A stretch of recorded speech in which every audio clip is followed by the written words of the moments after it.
You've got a new Premier, David Crisafulli. I'm right, am I not, that during the election campaign he made it clear that he does not support this nuclear plan?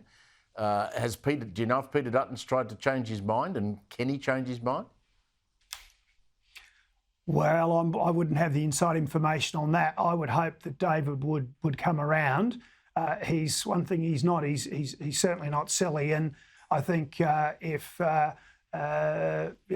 he wants to actually do something about getting Queensland's emissions down, and if he wants to do it in a way that actually protects the environment, then he should get on board with this. I mean, I could and should speak about the Lotus Creek wind farm in central Queensland on the Great Dividing Range. It's sort of roughly halfway between Mackay and Rockhampton. Mate, they are about to, well, they've just started dozing 400 plus hectares of land. There are at least 100 plus identified koalas in this area and glider species.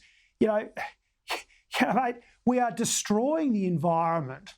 We are destroying the beautiful scenic amenity of Queensland. This is on top of the Great Dividing Range, so that we can go to supposedly lower emissions.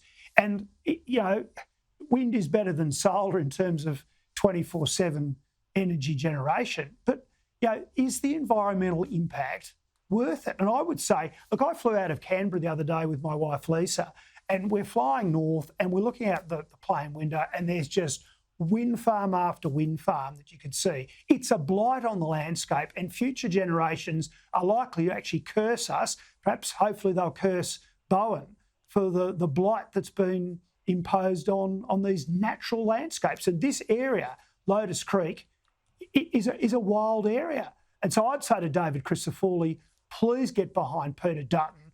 I'm afraid the battle for Lotus Creek is lost, but there will be other projects that are going to wreak similar environmental damage, and they should be stopped. And I presume that big concrete slab we just saw there is the footing for a turbine. So then you're going to have what, I can't remember how tall these things 40. are, but they're 250 metres tall, roughly. Yeah, they're huge structures. They're there for the structures will be gone, in the ground will be there long after the wind towers are gone. I mean, Jim Wilmot from the Libertarian Party, who's the lead Senate candidate, has been out there talking to communities across Queensland. And I can tell you now, Steve, that there are many, many people who are very distressed about this from across the political aisle, if I can put it that way. People who are true environmentalists, who have voted either for the Labor Party or Greens, are very concerned about this. Farmers, graziers, people in rural communities are seeing the natural environment, the scenic beauty being destroyed. And really, we don't have to do it. And it's not just the project, it's the transmission lines that suddenly have to be extended for many of these projects, again, cutting a swathe through the landscape. Whereas the coalition's nuclear plan sees these plants being placed at the existing nodes where power stations have been, and the infrastructure is already there. We're not having to build the transmission lines crisscrossing the country. That's where the true savings will come from what the coalition is proposing.